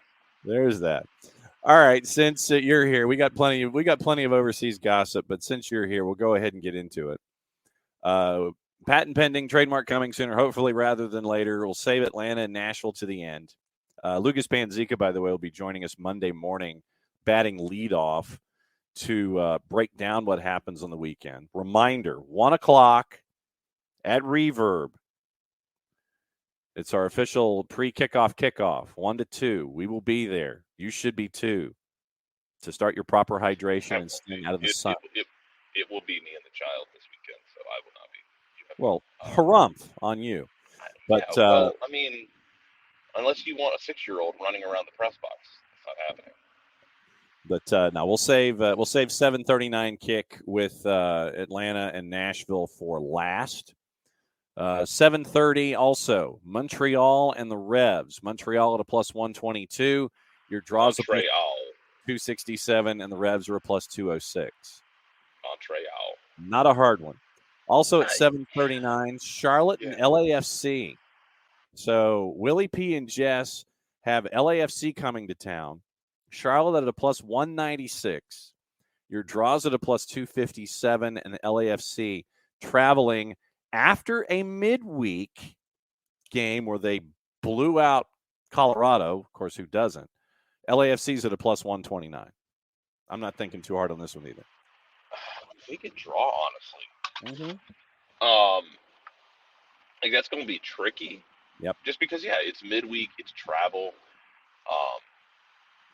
But and LA, and you know what? Up until LAFC was one of those teams I talked about during Leagues Cup that had kind of scuffled going into Leagues Cup. Can they maintain that form? Because Colorado is an interesting barometer. Ain't the best one. Yeah, that's true. The difference between a 6-year-old and who's normally in the booth is generally the ability to control one's voice. Volume. Yes. Also at 7:39, Crew and Toronto FC. And apparently Toronto FC is down to Luka Gavron in net because hand surgery this week for Sean Johnson has him out 6 to 8. Greg Ranjitsingh, their traditional backup, has had to, I think he had to have some cleanup in his knee, and so he's out 4 to 6. That to me means it's Luka Gavron getting the start for Toronto at the Death Star, going up against Crew at a minus 244. Your draws a plus 393. Toronto FC is almost a plus 600. I'm not taking that. I'm not touching that at all. No, they're on like they're about to pull. There might be Toronto scouts at the training ground today watching the media game for backup goalkeepers. Okay, yeah, no doubt. And since you mentioned the media, where they're at. Yes. Since you mentioned the media game, time to bring in Jason. Mm-hmm. Sadly, I will not be participating. I will be here. Who's sad about that? Well, I was. I am, because I don't get to crack jokes about you on the call. Well, I was just going to wave frantically from the sidelines and act like I knew what I was doing, like being a coach or something. There's no way I could participate in something like that. I mean, Jarrett's going to. Yeah. I mean, Jarrett, that'll be fun. That'll be a fun cracking of jokes. Fun cracking of jokes about yeah, Jarrett. Jarrett's going to pass out in 10 minutes. So then front load your commentary. Jason's got to get all those jokes off in 5 minutes is what's going to happen. Oh, yeah, no, you're in trouble. All y'all are in trouble. This is going to be ridiculous because people are going to pass out probably. Mm-hmm. Jarrett's running away at this point because he's scared. It's going to be fun. It's going to be silly. I just want to see if Jarrett does something mildly ridiculous or completely and utterly ridiculous that I can talk about for years to come. I'm thinking it's going to be the latter. 100% getting on a bike if I get a chance.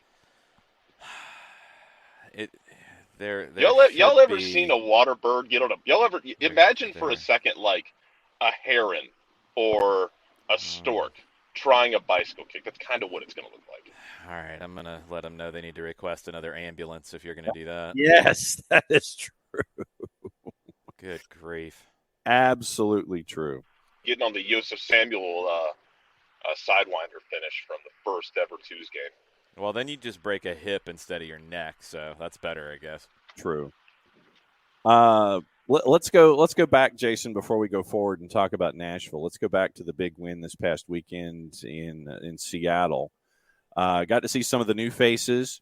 Shande Silva, not afraid to shoot from the left-hand side. It was great to see him active. Muyumba also as well. But some of your thoughts after the Seattle match. Yeah, I really liked the setup. I liked controlling the pace of the match. The first 25, 30 minutes were great. It was a struggle after that, I think, to maintain that control entirely. The second goal kind of nullified things after Seattle had their initial reaction to it, and the match kind of fizzled out from there. Seattle just didn't have a lot of a response. It was a little surprising. But you also have to give credit to Atlanta United for not allowing Seattle to really mount much of a response and not get any momentum going. It was a good road performance.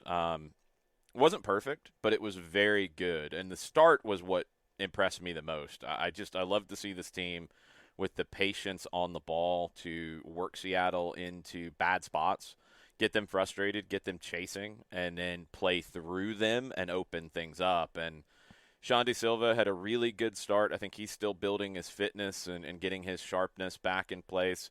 Tristan Muyamba has been outstanding since coming into the team. Now, he's going to have ups and downs like every player does, so don't freak out when he has a game that hasn't been as good as his first two.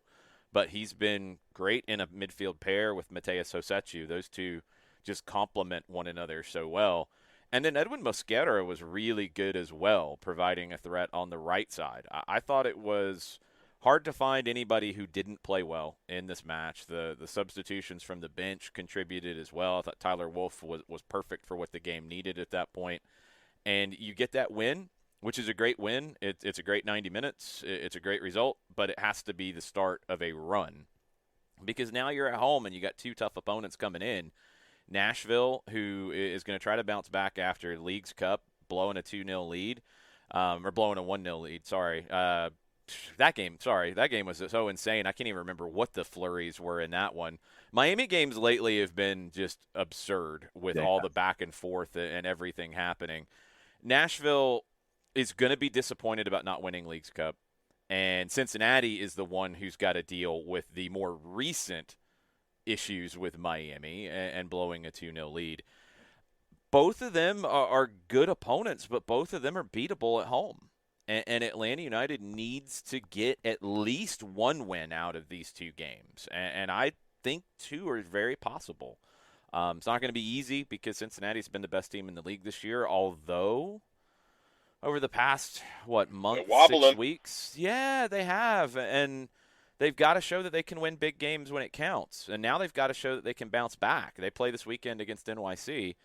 Nashville, it's funny, and I said it in the starting lineup this morning on soccerdownhere.net.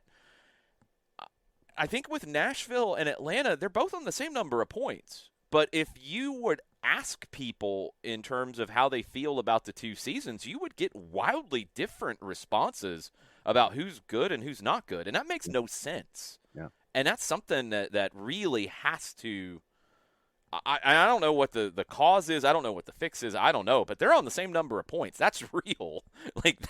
That's not a fake number. It's a real number. And I feel like the story for each team has been so different. Atlanta United needs to get the win at home and take care of business against Nashville. You know that Nashville will be not happy without the ball. I had a chance to ask Gonzalo Pineda about this yesterday, and I should have phrased it differently. I said that they didn't want the ball. It's not that they don't want the ball. It's that they don't need the ball in build-up to be successful. They want the ball where they want the ball, and that's in transition. Nashville's not like a Philadelphia or a Red Bulls or even a Cincinnati, Cincinnati's the lesser of those three. St. Louis would be maybe the most extreme example. Everything for them is based on not having the ball and turning you over. For Nashville, it's not quite that simple. It's a little bit more of they're not really concerned with building up the play out of the back so much. It's they want to turn you over when you attack and then transition through the middle third and find Hani Mukhtar in space. And that is really their entire game. And they're very good at it. And look, it's simple isn't fair. That's not the right word to use here, but it is a very repeatable game plan. And it's something that Nashville does really well. And Atlanta can't turn the ball over in those spots. And when they do, they can't let Hani Mukhtar get on the break. And we saw what he did in Nashville earlier this season. Can't let him have those moments, and Atlanta's got to be sharp on the ball, be patient, work the ball around, and also, I'm really excited to see what Sabo Lobjanidze can do for this group. He's trained a few times, probably going to start, and I don't know if he can finish 90. He wasn't sure of that when he spoke to the media yesterday, but his fitness is in a different place than somebody like Sean De Silva, for example, because he went through the majority of a preseason and then has been training on his own while he was awaiting his paperwork to be able to join the team. So I'm excited to see what he brings to the table because I like what Shande and Muyumba have brought. Now we get to see Saba and what he brings to the mix. And the quicker they can find that chemistry, the more effective this team can be. Jarrett for Jason, go for it. Glad you mentioned the thing about Seattle, and we'll visit it one more time because it was fun before we move on. The thing that got me about the Seattle game that I enjoyed, and look, you gave up the two weird chances that Seattle missed, one of which I think would have been offside anyway. Then you have the back pass, and it's a mistake that happens. But the other thing that got me about that was even when you gave up shots, a lot of them, and I'm hoping you can do that to a Nashville team and minimize their transition plays. The shots you gave up were long. A lot of them were long-range shots. Like, yeah, it's Rui Diaz putting his laces through the ball, but he's doing it from 23, 24 yards away. Or even when they are able to try and get around to the edge of the box, the way Atlanta, compared to early in the season, the way they're crashing like their life depends on it defensively feels really urgent, I guess, for lack of a better word. Yeah, it's back to the blocking of shots and passes and crosses that I've talked about a lot this season, and it feels like that is more consistently happening now. And look, it's a mentality. It's just a kind of cup final mentality of you're not going to, in that moment, it's not taking a play off, but it's not, throwing your body in front of it because it might decide a title or not. And I think you're at the stage now, and honestly, you need to be at that stage at all times, but these are human beings we're talking about, and it's hard to be all the way up here 90 minutes every single game in terms of that. But when those shooting opportunities happen for opponents, yeah, if that means, turning into a hockey player and throwing yourself in front of the shot, that's what it takes. That means getting paneled and getting a tattoo of the ball on your arm, on your leg, on your chest, whatever. That's just where things are at this point. And I think the team has embraced that mentality a little bit more here down the stretch. Yeah, Brooks and Lennon paid the ultimate price in that game. Yeah, that one, he didn't have time to even think about getting out of the way of that because it kind of popped weird over his head, and he turns and gets blasted. And Brooks had a great match. Brooks, yeah, he did. I thought Brooks did a lot of – yeah. Brooks should be in the national team camp next opportunity. I really, truly believe that. But he's having a great year, and what he did in this game was fascinating, coming inside a little bit more. And I think that's the biggest takeaway for me with Muyumba, with Shande, and now with Saba coming in. They are unlocking things in the team, but also in other players. Lennon doesn't have to always overlap now. Luis Araujo wanted to cut inside, and he's very good at it, and Lennon then generally is going to overlap. When we saw him come inside on runs and generally on like an underlapping run, it was successful, and I wanted to see more of it, but the makeup of the group didn't really lend itself to that. Now, in this game, it wasn't purely underlapping runs. I want to draw a difference here between the fullback making a run and coming inside, which would be an underlap inside of the ball, as opposed to the overlap of the outside. That's on the run. What Lennon did in this game that I thought was perfect for what the team needed was he came inside as a midfielder, not running. He came inside and tucked inside. He came inside as a 6 at times. He came inside as an 8 at times. He came inside as a 10 at times. And not on the run looking for the ball to be given to him on the run or being a decoy run, but positionally. And that's the hallmarks of positional play. It's not about you play this position and that's all you play. It's about making sure that you're creating overloads and creating advantages, generally numerical, because that's something you can control, but also looking for those opportunities. And I think you're going to try to find them with Saba in 1v1 situations. You want to find them with Shande in 1v1 situations. You want to find them with Thiago in 1v1 situations. If it's 1v1, it's not a numerical advantage. It can be a qualitative advantage. You're also looking for the numerical advantages when Lennon comes inside because you can create either 2v1s or 3v2s or 4v3s. And I thought that's what Atlanta did so well in build-up in the first 30 minutes. You were able to make Seattle turn into a little bit of a 4-2-4, and then when you busted that line, and Lennon comes inside, then you're outplaying there too with either 3 or sometimes 4 central midfielders. There's always a free man, and you can move the ball forward that way, and you can pick your spots when to speed up, when to slow down. I thought Lennon gave you so much more than just the running element in this match in Seattle, and I hope we see more of that as he gets more comfortable kind of embracing that side of the game that is now opened up with a right winger. It was Mosquera in Seattle. It will be Saba in this one, I would assume. But Mosquera will have a role to play, as will Tyler Wolff. The bench has dramatically improved because of these additions. There are a couple of off-topic things, off-game things that I want to get into as well since we got you here. Okay. But I want to push that a little further down. Okay. In your He research, wants to know the topics of the media. He wants to know the tactics of the media game. What's the formation? I'm not setting the tactics. That's going to be up to you fools.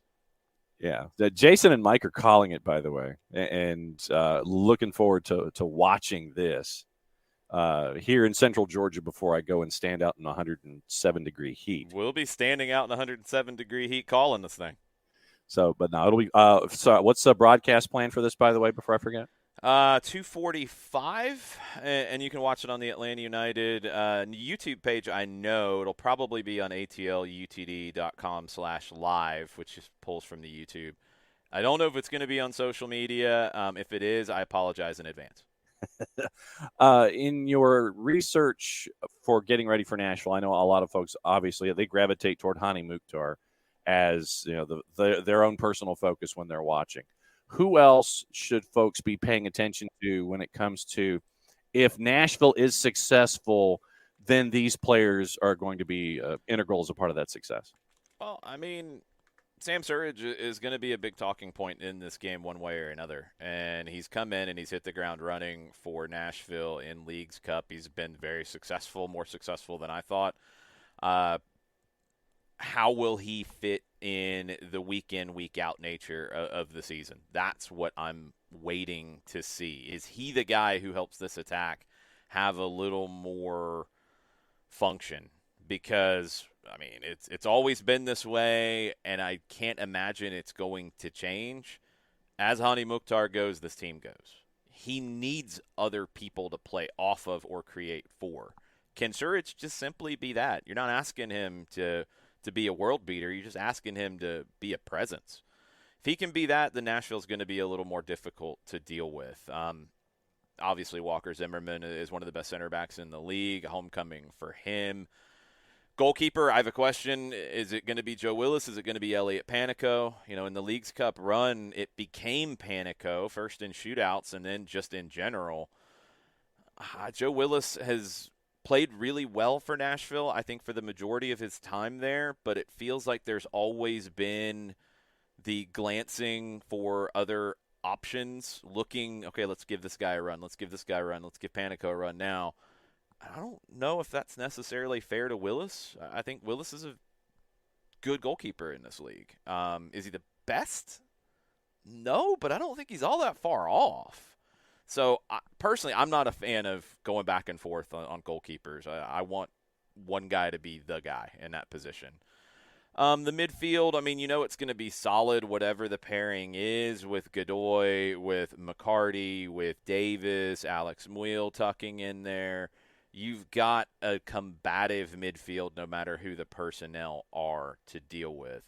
Daniel Lovitz, for me, is always the one who can make Nashville more dangerous. When he is at his best and getting forward and creating opportunities, Nashville can be more difficult to deal with. When he has to sit back and defend a lot, which he's the left back, hopefully that's going to be Lobjanidze running at him a good bit, then Nashville is even more, just unable to do anything other than have Hani Mukhtar do it himself. So you've got to pin Lovitz in and not let him really get going in the attack. He's the one who can make them more dangerous, in my opinion. Jarrett, go for it.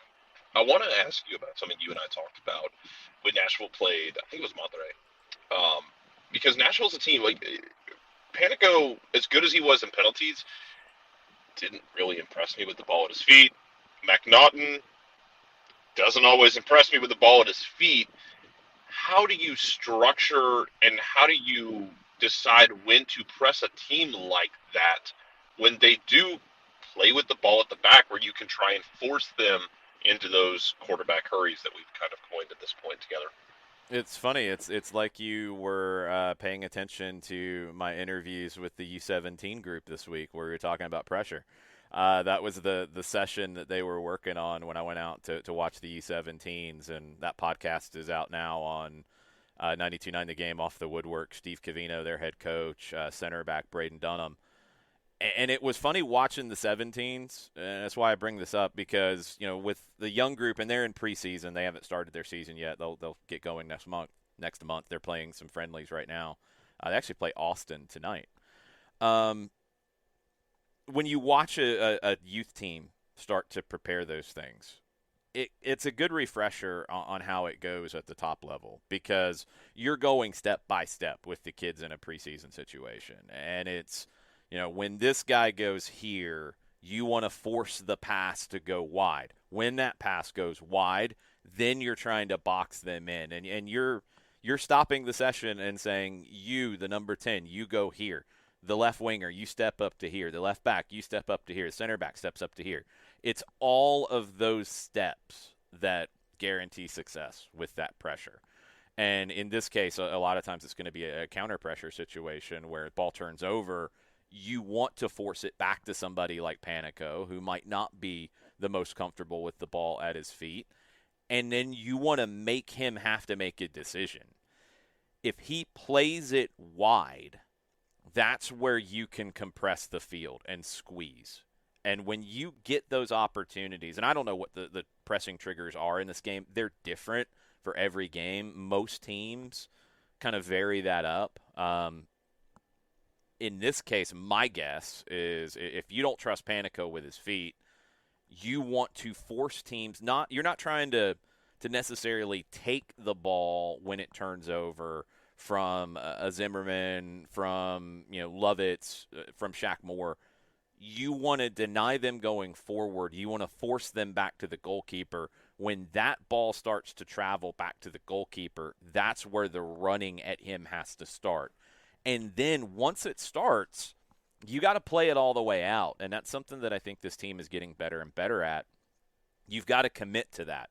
So if ball's played back to Panico and Yakimakis chases and he goes full bore, full speed at Panico, and Panico passes to his right, then Thiago Almada's got to step to that. Then Sean De Silva, if he's the left winger tomorrow, he's got to step up and take away a passing option. If Almada chases the ball, somebody's got to take away the closest passing option. Then the next closest passing option.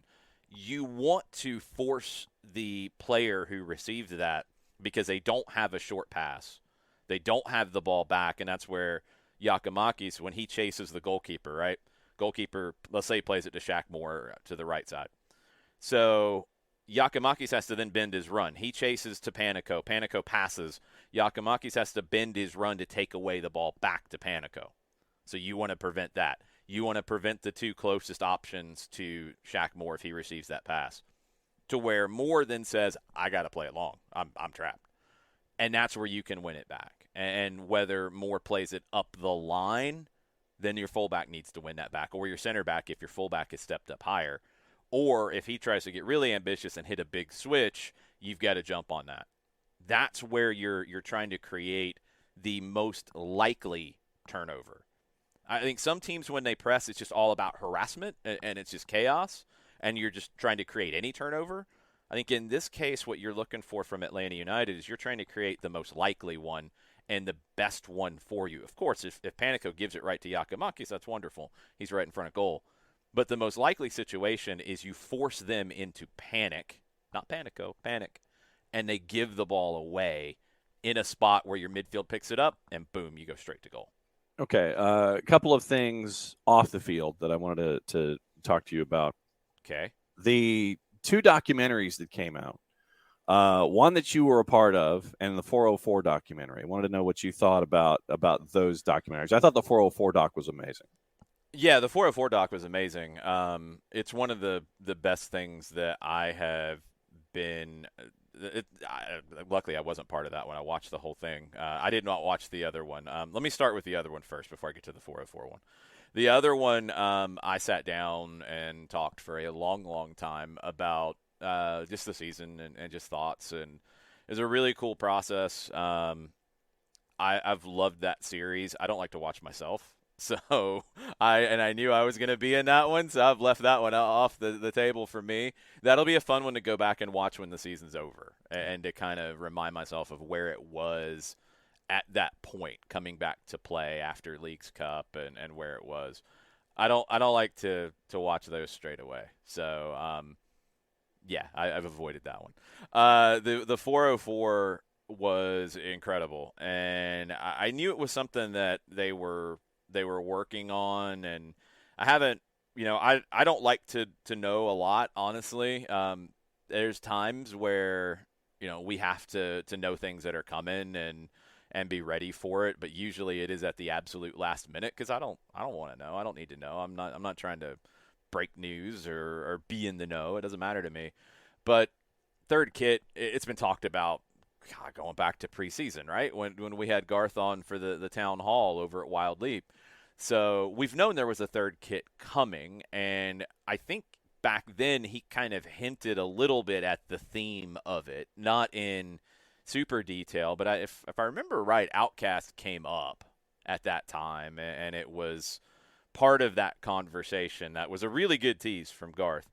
So I've known elements of that were coming together, and even knowing that stuff, I was literally blown away watching this thing. I grew up in Atlanta. I've talked about this a million times. I am a musical schizophrenic. Yeah, REM's my all-time favorite, and The Cure was the first band I got into. But there, in that time frame in the 90s, I can't tell you how often at 5 o'clock on a Friday I would be driving if we're going to a high school football game.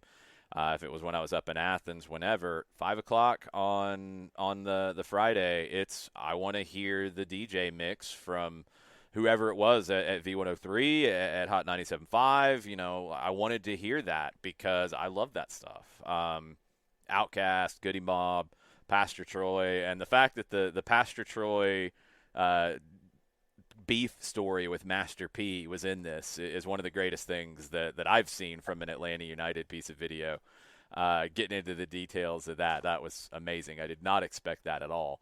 That was maybe the part that I was the most excited about. So, I mean, I've loved that side of Atlanta, and always embraced it and celebrated it, and it's awesome to see a soccer club in the United States use its cachet, whatever you want to call it, its stature, its place in the community, to highlight the music scene, the culture, a time period in Atlanta that can never be replicated. I've said it for years. I feel like it took Atlanta a decade or two to catch up to having the Olympics. It's still crazy that we had the Olympics in 1996. Like, if you had the Olympics in Atlanta now, it wouldn't be weird at all. Atlanta feels a lot bigger and more international and more grown up. In 96, I think the city was still trying to figure out what that was. And I thought they captured that really, really well in the video. And, I mean, full credit to everybody with the club who was involved in it. But I know Rafi for on a primary sense of it, Rafi on the creative side was very involved, way deep into this. And I thought he captured everything really, really well in what Atlanta was in the 90s, what it was aspiring to be. And I love everything about this third kit, the stories behind it, the media behind it.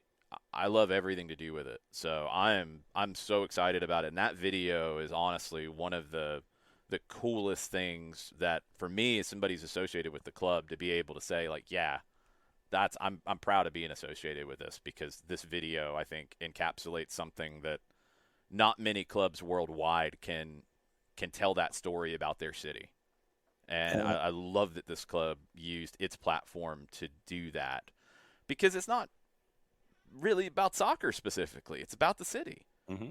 And the team in the city is a reflection of the city.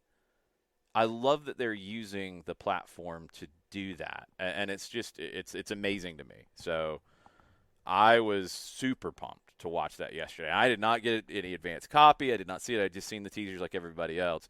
I knew a few of the people who had been interviewed for it. We're working on a podcast series for later in the year on the history of Atlanta soccer, and we'll talk about soccer in the '96 Olympics. So I knew there was some potential crossover with some of the interviews that had come up about the Olympics portion of it. But I thought it was perfect. I thought it was absolutely perfect, and there really wasn't much of that time that was left out of it. So, just awesome, and I'm excited to see how I think how the club continues to embrace every aspect of the city that it resides in. Then my follow-up question to that is we lost Dick Cecil this past week, and I wanted to get your thoughts about Dick. Yeah, it's been pretty cool over these past. Man, I'm trying to think of when I first met him. I did a Q&A for Georgia Soccer in it was 2017 or 2018. Did a Q&A for Georgia Soccer at a movie screening. I think it was in the build-up. It must have been to the 18 World Cup. And it was Jacob Daniel, who was the director of coaching for Georgia Soccer, and Dick Cecil. And that was the first time I'd had the opportunity to meet him. And you guys know I'm a history nerd, so I knew all about him and knew the role that he played in soccer in Georgia. But getting a chance to meet him and over these past few years getting to know him and talk to him on a pretty regular basis. We've been working on some different documentary projects that I'm hoping we'll get to really flesh out and bring to life, not so much about Atlanta specifically, but about the birth of professional soccer in the U.S. And Dick was a essential part of that. You had some leagues before the 1967 launch of the NPSL and then the competing league, the United Soccer Association. But to hear the stories about how all that came together from someone who was in those rooms and dealing with that, just amazing. And, we probably got together, especially this past year, we probably got together every month or so. Lived really close to me, so it was easy to pop over and just hang out and talk. And he was always really interested in Atlanta United and everything that it was doing, especially when it came to the community, especially when it came to growing the game. This is someone who doesn't get enough due in my mind of what he did to create soccer in, not even just Atlanta, but in the whole United States, but especially in Atlanta, because he didn't come from soccer, but he grew to love it in the same way that he loved baseball, and that was how he came to Atlanta, was with the Braves, and he was with the Braves when they started the soccer team, and he had the vision to understand that you couldn't just roll it out like you would roll out baseball. You had to literally dig in the dirt to plant seeds, and the Chiefs, when they launched, they had players from all over the globe, but they signed players. All of them could speak English, because what they did is that first year, they were the only club in the U.S. to do this in 1967. They signed guys to 12-month contracts. Nobody else did that. And the idea was that they would play for the 6-month season or so, preseason plus the season, and then work in the community for the other 6 months and do camps and do clinics. And when the team was officially announced in August of 66, you had, I think, less than 10 high school programs in the state of Georgia. You had 2 college programs, Emory and Oglethorpe. You had no organized youth leagues that I'm aware of. I think there was a loosely organized league around the Lockheed facility, which was mostly people who came to the country to work at the facility. And I think it was all in-house, so it wasn't like it was open to the public. That's it. Like, literally nothing else. Atlanta wasn't like New York, Chicago, L.A., any of the other cities that launched teams in this league that had at least ethnic populations to build upon. And they got it wrong ultimately too. I mean, this league was ahead of its time. They thought they could just roll out a soccer ball and it would work. Atlanta knew they had to plant those seeds, and they really went out and did it, and that's because of Dick Cecil. And just a year later, you had tens of thousands of kids at least participating in soccer from a camp clinic perspective on a semi-regular basis. You had leagues, you had teams form. Chiefs players and Chiefs players' wives were coaching teams in the first organized youth leagues. Girls were playing, and that wasn't ever really like the initial push of the Atlanta Chiefs, but it became a really important sidebar benefit of all of that work just to get kids playing, was that Atlanta was pretty fast in terms of getting girls playing and getting girls active in the game and in high school programs starting. Dick Cecil, Atlanta soccer's not where it is right now at all if he didn't have that vision at that time to plant all of those seeds. So, for me, it was just an honor to get to know him and to chat soccer and talk about the World Cups. And he worked on World Cups and had insight on, picking venues and picking stadiums and dealing with FIFA and all kinds of different things that it was just amazing to hear and talk to him about and learn from him about that. And we met a week before he passed, and I had no idea. I had no idea that was, on the cards. I'm really glad we had that meeting and got to talk about some of the stories that he wanted to make sure were told about the game and things that he wanted to make sure were highlighted about the game. Things that will carry forward for sure. And it's a shame that, he's not going to get to see that, but Atlanta soccer's not where it would be, and he has had a chance to see this, and that's been amazing, is that he, I think, knew. I mean, I told him, and I hope that he believed me, that Atlanta soccer is not what it is today without him and without that vision from the very, very beginning. So we've lost a great one this week. Before you go, it's a question from Bam for the both of you. And it's thoughts on the folding of the San Diego franchise in USL Championship. Jarrett, you want to go first? Because I've got some thoughts that probably people won't like.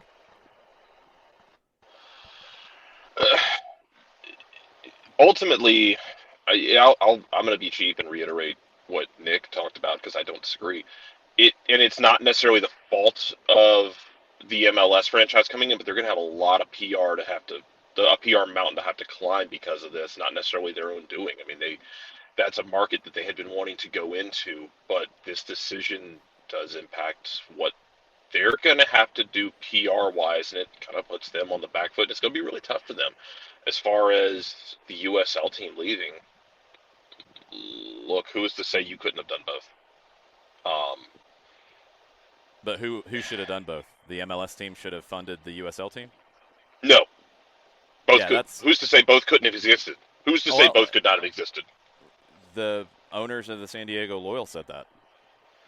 Like, ultimately, that's what it comes down to. And look, I know it's easy to pick on the big bad MLS. And yeah, trust me, they're not paying me to say this because I've criticized MLS and things that they've done before, and I will when it happens again. But I think making MLS the bad guy here is completely and utterly false. It's lazy. What it came down to, it's lazy and it's just wrong. And it's something that we do in this game, in this country, way too often. We beat ourselves up. And it's a dumb thing that American soccer does, and it's got to stop. MLS did not kill the San Diego Loyal. The San Diego Loyal wasn't able to get a stadium and training facility done, and that's what has ultimately led to them deciding not to continue to fund it. And that's the issue. And I don't think it's going to be a big PR issue to deal with for San Diego MLS because the Loyal have averaged about 4,000 fans. And that's not bad. But that's 4,000 fans. Mm-hmm. They've had a good bit of time. And not having your own place and having to spend money on rent and all of these different things, yes, these are definitely effects. And when you look ahead and you see that now your financial security is more at risk because you've got another competitor coming into the market, of course, that's going to make you think about continuing. But that's the issue. If they had been able to get a deal, build a stadium, control the revenues coming into it, not have to rent things, they probably could have continued. I don't know their financial situation. I can't spend their money for them. So, I mean, that's another aspect of it. But if you have more control over your revenues, you can continue. It is a business. And I know that that's not the romantic way to look at it. But I've also lived through teams coming and going way too much in my lifetime. And it comes down to the person cutting the checks and how much money they're willing to spend. If they're not having to spend anything, it's easy to keep rolling. And that would have been the case here with San Diego. If they're making money, then you might make a little bit less. You might then have to go back to basically breaking even if the MLS team comes in and hurts your business. But if you're making money, you're probably going to find a way to continue. If you're not making money and now a risk is coming in that could cause you to lose more money, you're probably not going to continue. And that's what it comes down to. They've had time. They haven't been able to get to that point. And it's not saying they did something wrong. Sometimes it does not work out. There's been countless restaurants, bars, nightclubs, things that I've loved and I thought was high quality and it was great. And it didn't last forever. And yeah, in a perfect world, soccer clubs last forever. It's not a perfect world. And this isn't just only in the U.S. either. This happens all around the world. It happens less in some places because it's more entrenched. And it's a different business structure and a different competitive structure. But I don't think this is purely about MLS. If they had a stadium built, if they had been able to do what Louisville did, they would have been okay. Or they would have at least been able to then sell to MLS, and then that brand continues on in that way. I've seen people lumping in like, well, this is like Nashville, and this is like Cincinnati. No, it's not like Nashville and Cincinnati. Those were teams that came into USL and then went up, and that was the entire plan from the beginning. So let's stop with this stuff, and let's get the facts right. San Diego Loyal has done an amazing job for what they've done and what they've been able to do. But ultimately, I'm assuming they're losing money. And with greater risk to lose more money in the very near future, they've decided to not continue. And I hate it for the fans of that team. I hate it for the players that are involved in that team. I hate it in general just as a lover of the game. But you also have to separate that and understand the business side of it and stop yelling about a league that has done things in this country that no other league has ever been able to do, period. You know, the idea of let's yell at MLS anytime something goes wrong in American soccer, it absolutely has to stop. And this is something from going back to talking to Dick Cecil. He was there in the room in 1966 when they started what became the NASL. He was there in 1981 when he pulled the plug. Ted Turner had a hand in pulling the plug because he was funding it as well on the Atlanta Chiefs a few years before the NASL died. He's been there, done that, seen it all, and he didn't have this attitude that MLS is doing all these bad things to the game in this country. It's in a place that it's never been. Never. Unfortunately, that doesn't mean that it stays at the level that the Loyal have been at. And I hate it. I honestly hate it for them, and I get the understanding, and I get the frustration, and I get the sadness of it. But MLS didn't kill the San Diego Loyal. Ultimately, they haven't been able to get a stadium to control their revenues because purely that's the business side of it. That's why Tormenta built a stadium.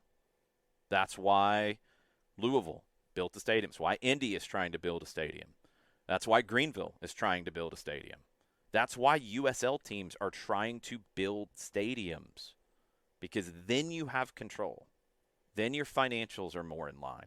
When you're renting, you don't have that. You don't have that. Now, there can be situations like Mercedes-Benz Stadium. That's a different situation entirely, where you're talking about an entire conglomerate and a partnership with everything involved with Falcons and the city and Atlanta United. If you have to go, DC United would not have continued renting RFK, paying about $1 million a game. You can't make money that way. There's no, unless you're talking about someone with enough money to blow.